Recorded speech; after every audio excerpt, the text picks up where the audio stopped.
పహల్గాం దాడి తర్వాత భారత్ పాక్ మీద ప్రతీకారం దిగుతుందని చెప్పి పాకిస్తాన్ ప్రతి క్షణం రోజొక యుగంలా భయపడింది. ఆ భయంతోనే ప్రతిరోజు కూడా ఆ పాకిస్తాన్కి చెందిన రాజకీయ నేతలు, మంత్రులు, లేకపోతే కొంతమంది ఉగ్రవాదులు ప్రతిరోజు కూడా అణుబాంబు భయం, అణ్వస్త్ర భయాన్ని చూపించే ప్రయత్నం చేశారు, బ్లాక్మెయిల్ చేసే ప్రయత్నం చేశారు. ఖవాజా ఆసిఫ్ చేశారు, పాకిస్తాన్ రక్షణ మంత్రి. అలాగే చాలామంది నాయకులు, అబ్బాసీ లాంటి వాళ్ళు కూడా 130 అణ్వస్త్రాలని భారత్ వైపు గురిపెట్టాము, అసలు ఇంకా స్మాష్ అయిపోతుంది అన్నట్టుగా మేకపోతు గాంభీర్యం ప్రదర్శించిన పరిస్థితి. సో 14 days తర్వాత ఆపరేషన్ సింధూర్ చేపట్టింది భారత్, అందరికీ తెలుసు. భారతీయులంతా చాలా గర్వంగా తలెత్తుకుంటూ ఉన్నాం. జోలికి వస్తే, భారతీయుల జోలికి వస్తే ఎవరికైనా ఇదే ట్రీట్మెంట్ ఉంటుంది అనే ఒక గట్టి సిగ్నల్ ప్రపంచ దేశాలకు ఇచ్చినట్టుగా అయింది. సో ఇప్పుడు భారత్కు అణ్వస్త్ర భయం ఉంది. ఎందుకంటే అణ్వస్త్రాల్ని చాలామంది ఉపయోగించరు. అంటే శత్రువు తన దగ్గరికి రాకుండా భయపెట్టడానికి మాత్రమే చూసుకుంటారు. కానీ పాకిస్తాన్ అలాంటి దేశం కాదు. పిచ్చోడి చేతిలో రాయిలా అణ్వస్త్రాలు, ఒక 160 వరకు అణ్వస్త్రాలు ఉన్నట్టుగా పాకిస్తాన్ దగ్గర మనకున్న సమాచారం. సో పాకిస్తాన్ అణ్వస్త్రాల్ని ప్రయోగించే అవకాశం ఉందా భారత్ మీద? మనం ఇటువంటి సమయంలో భారత్ ఎలా వ్యూహాత్మకంగా వెళ్ళాలి అనే దాని మీద అంతర్జాతీయ నిపుణులు ఎంజీ రావు గారు మనకి డీటెయిల్డ్గా వివరిస్తారు. ఎంజీ రావు గారు, ముందుగా ఎవరి దగ్గర ఎన్ని అణ్వస్త్రాలు ఉన్నాయి అనే దాని మీద క్లారిటీ ఇవ్వండి, భారత్ పాకిస్తాన్లకు సంబంధించి. Stockholm international peace research institute అండి, అదేవిధంగా అమెరికా, వేరే రక్షణ శాఖ పరిశోధన సంస్థల ప్రకారం పాకిస్తాన్ దగ్గర 170 బాంబులు ఉంటే భారతదేశం దగ్గర కూడా 140 దగ్గర బాంబులు ఉన్నాయి. 170 అంటే భారతదేశానికి ఎన్నైతే అణ్వస్త్రాలు ఉన్నాయో పాకిస్తాన్కు కూడా అదే ఉన్నాయి. కానీ ఈ అణ్వస్త్రాల్లోనే రకరకాలు ఉంటాయి. వ్యూహాత్మకాన్ని, చిన్న టాక్టికల్ వెపన్స్ అంటారు, ఎక్కువ పాకిస్తాన్ దగ్గర అవి ఉన్నాయి, ఈజీగా వేయవచ్చు అనమాట. భారత్ దగ్గర హైడ్రోజన్ బాంబులు కూడా ఉన్నాయి, పాకిస్తాన్ దగ్గర హైడ్రోజన్ బాంబులు లేవు. కానీ అణ్వస్త్రాలు కూడా హైడ్రోజన్ బాంబులకి నష్టాన్ని కలిగిస్తాయి. ఇక్కడ ఒకటైనా రెండైనా అణ్వస్త్రాలు గల దేశం పాకిస్తాన్. అంటే పాకిస్తాన్ ఈరోజు బలం ఏంటంటే అణ్వస్త్రాలు. దాని వెనకాల అణ్వస్త్రాలను ముందు పెట్టి ఆ బూచి చూపించి అది ఏదైనా అటాక్ చేసేస్తుంది. ఆ అణ్వస్త్రాలు లేకపోతే భారతదేశం ఈరోజు అటాక్ చేసేసి దాన్ని ఓడించేయచ్చు కూడా. కానీ అణ్వస్త్రాలు ఉండగల ముందుకెళ్ళాం. కాబట్టి అణ్వస్త్రాలు అనేవి మనకి అడ్డు, మన బలహీనత వాళ్ళ బలమైంది. అదేవిధంగా అణ్వస్త్రాలు మనకు అడ్డు వచ్చినాయి ఇండియా పాకిస్తాన్ మధ్య. రైట్. అణ్వస్త్రాలు అంటే మనం చూసాం హిరోషిమా, నాగసాకి. ఆ ఎక్స్పీరియన్స్ మాత్రమే ప్రపంచానికి ఉంది. అప్పటి వాళ్ళు ఇప్పుడు లేరు, ఈ తరానికి ఎక్స్పీరియన్స్ లేదు. మనం ఏదో గూగుల్లో ఇమేజెస్ వరకు చూడడం తప్ప. కానీ చాలామందికి ఉండే డౌట్, నాతో సహా, అసలు అణ్వస్త్రం సైజ్ ఎంత ఉంటుంది, అది వాటిని ఎక్కడ దాచిపెడతారు అని చెప్పేసి క్లారిటీ ఇవ్వగలరా? ఇప్పుడు ఇవ్వగలుగుతానండి. మీకు అణ్వస్త్రాలను ఏం చేస్తారంటే మెగాటన్స్ లో కొలుస్తారు. ఒక మెగాటన్ అంటే సుమారు 1 కిలోమీటర్ ప్రాంతాన్ని భస్మీపట్టలం చేసేస్తుంది. ఇంకా అది ఉండదు అనమాట, మ్యాప్ మీద అలా ఉంటుంది అనమాట 1 మెగాటన్. ఇప్పుడు హిరోషిమా, నాగసాకిల మీద వేసింది అంటే 1-2 మెగాటన్లు. కానీ అది 1 మెగాటన్ కంటే తక్కువ కూడా ఉంది నాగసాకి మీద వేసింది. కానీ ఇప్పుడు పాకిస్తాన్ దగ్గర కూడా, ఇండియా దగ్గర ఉన్న అణ్వాయుధాలు ఏంటంటే 8, 10, 20 మెగాటన్ల వరకు కూడా అణ్వస్త్రాలను తయారు చేస్తారండి. అంటే ఒక అణుబాంబు వేస్తే 20 మెగాటన్లతో 20 కిలోమీటర్ పరిధిలో వెంటనే మైక్రో సెకండ్స్లో అది భస్మీ పట్టణం అయిపోతుంది అనమాట. ఇప్పుడు మీరు పాకిస్తాన్ దగ్గరికి విషయానికి వస్తే, ఇది పాకిస్తాన్ దగ్గర 170 అణ్వాయుధాలు ఉన్నాయి. వీటిని ప్రయోగించడానికి ఏంటంటే మిసైల్స్ ఉన్నాయండి. ఏవి? గోరి, నాసర్ అని, అబ్దాలి అని ఇలా మిసైల్స్ పెట్టుకుంది. ఓకే, ఆ మిసైల్స్ సరిపడా ఉన్నాయి మన మీద ప్రయోగించడానికి. అంటే భారతదేశ పరిధి అంతా వాళ్ళ మిసైల్ పరిధిలో ఉంది. ఈ హైదరాబాదు, బెంగళూరు, చెన్నై వరకు కూడా, ఢిల్లీ, ఇవన్నీ కూడా మిసైల్స్ వాళ్ళ దగ్గర ఉన్నాయి. 3000+ కిలోమీటర్స్ రేంజ్ ఉన్నాయి వాళ్ళ దగ్గర. కాబట్టి మన పరిధి, భారతదేశం అంతా వాళ్ళ పరిధిలోకి వెళ్ళిపోయింది. మిసైల్స్ కావాల్సినవి ఉన్నాయి. అదేవిధంగా F-16 ఫైటర్స్, ఓకే, J-17 అవి, తర్వాత ఇలాగా ఫైటర్ జెట్స్ కూడా వాళ్ళ దగ్గర కావాల్సినవి ఉన్నాయి. మన మీద అణ్వాయుధాలు అంటే అణ్వస్త్రాలన్నింటినీ ఒకే చోట డంప్ చేస్తారా, ఉంచుతారా, లేకపోతే డిఫరెంట్ ప్లేసెస్ లో ఆల్రెడీ టార్గెట్ చేసి పెడతారా? ఇప్పుడు ఇదే ప్రాబ్లం అండి. భారతదేశానికి ప్రధానమైన శత్రువు పాకిస్తాన్. అంటే పాకిస్తాన్ కాదా, పాకిస్తాన్ అణ్వాయుధాలు. ఈ అణ్వాయుధాలు చాలా ప్రమాదం అనమాట. ఈ అణ్వాయుధాలు ఉండడం వల్లే కదా వాళ్ళు మన బూచి పెడుతున్నారు. ఇవి అనమాట. ఇప్పుడు ఈ పాకిస్తాన్ దగ్గర ఉన్న 170 అణ్వస్త్రాలు ఎప్పుడు ఒక చోట ఉండవు, వ్యూహాత్మకంగా పెడతారనమాట. ఇవి పాకిస్తాన్ ఏంటంటే తన అణ్వాయుధాలని ఎక్కడెక్కడ పెట్టింది అని మనం చూస్తే పాకిస్తాన్ మనకు డైరెక్ట్గా ఒకటి కనపడుతుందండి. పాకిస్తాన్ అంట బలూచిస్తాన్ దగ్గర కొండల్లో కైగా అంటే ఇక సులైమాన్, హిందూ కుష్ మౌంటైన్స్, సులైమాన్ అని ఉంటుందండి మౌంటైన్స్. ఈ మౌంటైన్ బలూచిస్తాన్లో ఉంటుంది. ఇక్కడే అణు అస్త్రాలు ప్రయోగించింది. ఇక్కడ మనం ప్రయోగించినట్టు ఎడారి దగ్గర జనసమ్మర్దం లేని చోట ప్రయోగించాం. అలాగే పాకిస్తాన్ కూడా జనసమ్మర్దం తక్కువగా ఉన్న ఈ బలూచిస్తాన్ దగ్గర చేసింది. అక్కడ కొండల్లో నిల్వ చేసింది అణ్వస్త్రాలని. నెంబర్ 1. నెంబర్ 2 ఏంటంటే పంజాబ్ గుజరాన్వాలా అని కంటోన్మెంట్ ఉంటుందండి. ఇదిగోండి కంటోన్మెంట్, ఇదిగోండి సర్గోదా గారిసన్ అని, అంటే మన హైదరాబాద్ కంటోన్మెంట్ ఎలా ఉందో ఈ గారిసన్ అంటారన్నమాట. ఇదిగోండి ఇక్కడ ఈ గారిసన్ ఎప్పుడు ఆయుధాలు ఇవి ఉంటారు కాబట్టి వీళ్ళు సైనికులు ఉంటారు కాబట్టి సైనిక రక్షణ ఉంటుంది కాబట్టి ఈ లోపల పెడతారు కొండల్లో. ఇదిగోండి పీర్తాన్ న్యూక్లియర్ వెపన్స్ స్టోరేజ్ ఫెసిలిటీ ఇక్కడ ఒక చోట పెట్టింది అణ్వాయుధాన్ని. ఇదిగోండి ఇక్కడ Kahuta nuclear and ballistic missile complex అని ఒకటి ఉంటుందండి. ఇది ఒకటి పెట్టిందనమాట. ఇదిగోండి కహూతా మిసైల్ కాంప్లెక్స్. ఇవన్నీ ఎలా వచ్చినాయి అంటే యునైటెడ్ స్టేట్స్ ఆఫ్ అమెరికా మన ఇండియన్ శాటిలైట్స్ పిక్చర్ చేస్తాయి అన్నమాట, తీస్తాయి చాలా ఈ శాటిలైట్ చిత్రాలు. ఈ చిత్రాల ద్వారా అక్కడ మూమెంట్ని బట్టి పసిగడతారనమాట. రెండోది ఏంటంటే భారతదేశానికి ఇంకొక అద్భుతమైన అవకాశం ఏంటంటే ఈ సింధు నది ఒప్పందం 1960 నుంచి ఎలా అయితే అమల్లో ఉందో సక్సెస్ఫుల్గా ఇప్పటివరకే ఇంకొక ఒప్పందం ఉంది పాకిస్తాన్కి ఇండియా మధ్యలో. అదేంటంటే ప్రతి January 1కి మీరు పేపర్లో ఒక న్యూస్ చూస్తారు. అదేంటంటే భారత పాకిస్తాన్లో తమ అణ్వాయుధాలు ఎక్కడెక్కడ పెట్టారు, అణు ఇవి ఉంటాయండి, విద్యుత్ కేంద్రాలు. ఈ విద్యుత్ కేంద్రాల సమాచారం ఒక్కరికొకళ్ళు ఇచ్చుకుంటారు. ఎందుకంటే యుద్ధం వస్తే నా మీద నువ్వు వేయకిరా, నీ మీద నువ్వు వేయి. ఇది కూడా చాలా విజయవంతంగా అమలవుతూ ఉంటుంది అనమాట. ఆ విధంగా కూడా పాకిస్తాన్ అణ్వస్త్రాలు ఎక్కడున్నాయో, వాళ్ళ న్యూక్లియర్ పవర్ ప్లాంట్స్ ఎక్కడున్నాయో మనం పసిగట్టగలుగుతాం అన్నమాట. ఇది మనకి పాకిస్తాన్ ఎక్కడెక్కడున్నాయో మనకి తెలుస్తుంది అనమాట. ఈ సమాచారం చాలా ముఖ్యం. భారతదేశ సమాచారం వాడి దగ్గర ఉంది, వాడి సమాచారం మన దగ్గర ఉంది.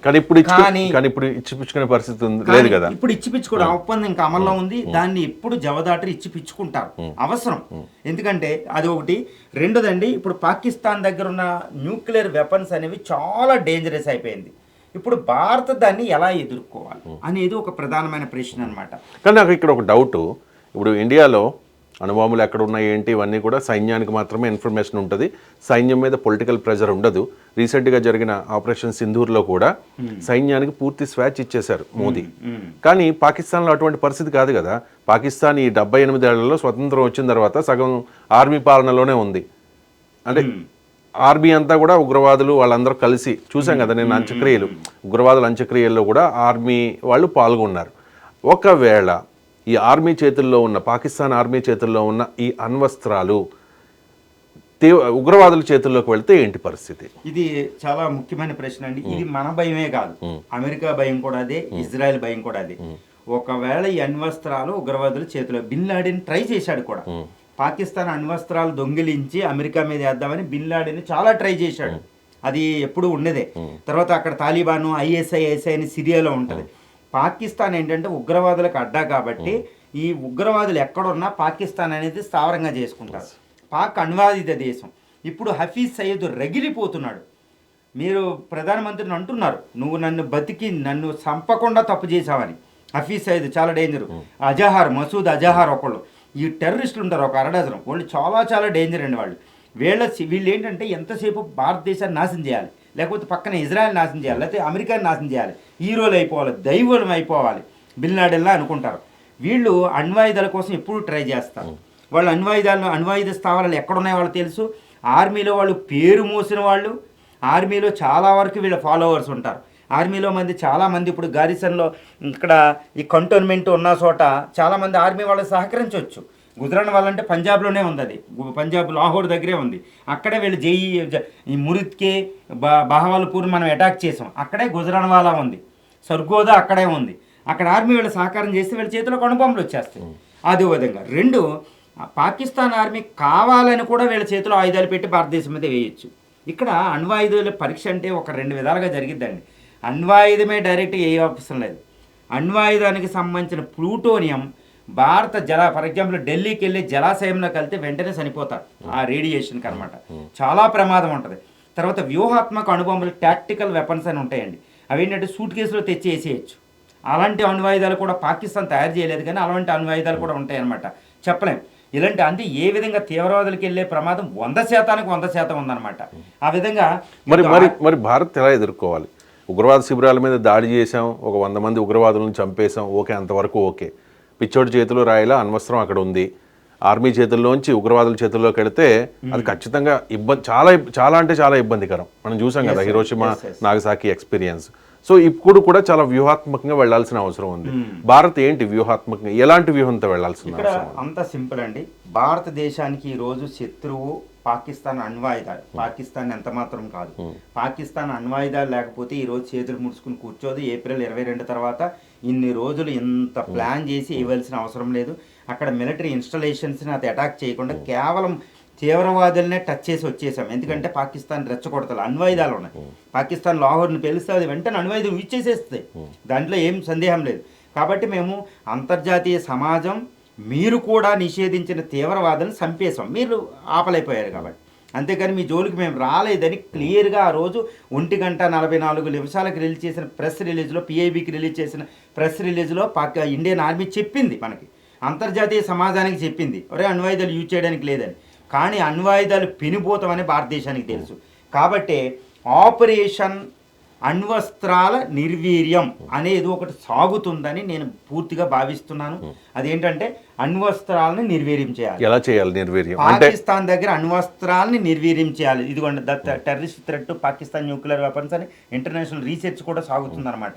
సో పాకిస్తాన్ అణ్వాయుధాన్ని ఎలా నిర్వీర్యం చేయాలి అనడానికి చాలా వ్యూహాత్మకంగా ఉండాలి. దానికి భారతదేశం తప్పనిసరిగా మనం భారతదేశం సహకారం తీసుకోవాలి. ఎవరిదంటే ఇజ్రాయెల్ మొసాద్ అని, ఇజ్రాయెల్కి గోస్ట్ ఆర్మీ అని ఒకటి ఉంటుందండి. ఈ గోస్ట్ ఆర్మీ చాలా డేంజరు. ఎక్కడికైనా ప్రపంచంలో ఎక్కడికైనా పెనిట్రేట్ అయిపోతుంది. అమెరికా సైనికు ఇప్పుడు ఇంత కంటోన్మెంట్లో కూడా అది వెళ్ళిపోగలిగింది. ఈ గోస్ట్ ఆర్మీ మొసాద్ దగ్గర ఇదిగోండి అణ్వాయుధాలని నిర్వీర్యం చేసే టెక్నాలజీ కూడా ఉంటుంది. అణ్వస్త్రాలు ఏంటంటే 2 విధాలుగా ఉంటాయండి. ఒకటి రెడీ టు యూస్, మనం రెడీ టు ఈట్ అన్నట్టు రెడీ టు యూజ్ అనమాట. వారి హెడ్లు అన్నీ పెట్టేసి రెడీ పెట్టేస్తారు. ఇప్పుడు పాకిస్తాన్కి 175 అణ్వస్త్రాలు ఉంటే 170 ఉంటే అండ్ రెడీ టు యూజ్ అనడాన్ని కేవలం 10 ఉంటాయండి, ఎక్కువ ఉండవు. మిగిలినవన్నీ ఒక్క రోజు వ్యవధిలో అక్కడక్కడ ఉంటాయి అనమాట. దాన్ని ఒక చోట పెట్టరు.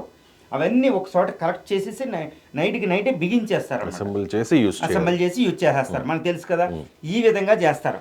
ఇప్పుడు ఈ మొసాదు అమెరికన్ ఇంటెలిజెన్స్ ఏజెన్సీ CIA సహకారం ఇండియా తీసుకుని ఇండియన్ రంగంలో దిగి, అంటే మనది మొసాద్ ఇజ్రాయెల్ది, CIA అమెరికాలు రంగంలో దిగాలి. మీరు వెంటనే నన్ను క్వశ్చన్ అడగొచ్చేమో, ఏమని మొసాద్ ఎందుకు వద్దని.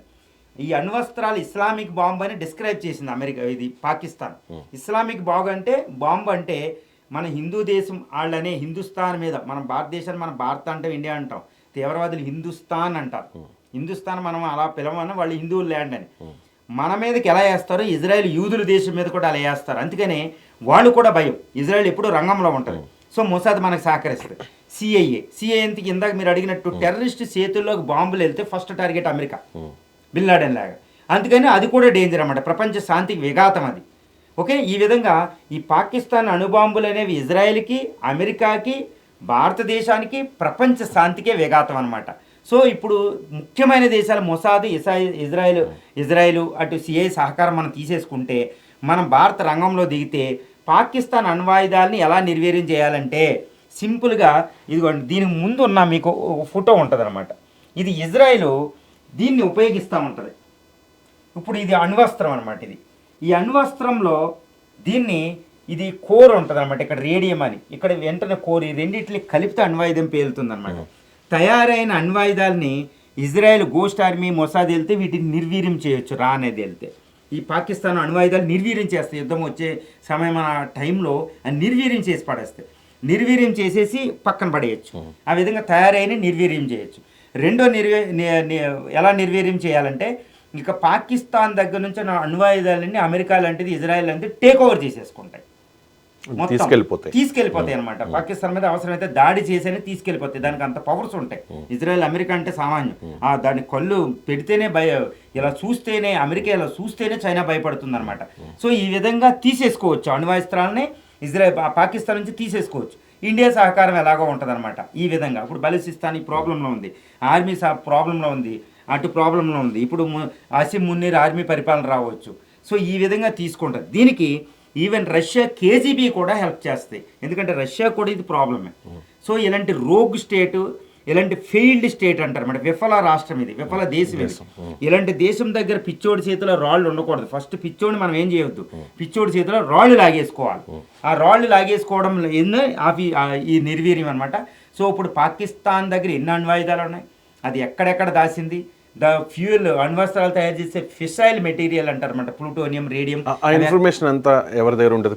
పాక్ ఆర్మీ చీఫ్ దగ్గర ఉంటుందా, లేకపోతే ప్రెసిడెంట్ దగ్గర ఉంటుందా, ప్రధాని దగ్గర ఉంటుందా? ఇక్కడ దీనికి ఏంటంటే ముఖ్యమైన క్వశ్చన్ అండి. ఇప్పుడు మన ఇండియాలో కూడా అకార్డింగ్ టు న్యూక్లియర్ డాక్ట్రిన్ ఏంటంటే న్యూక్లియర్ చైన్ అంటారు.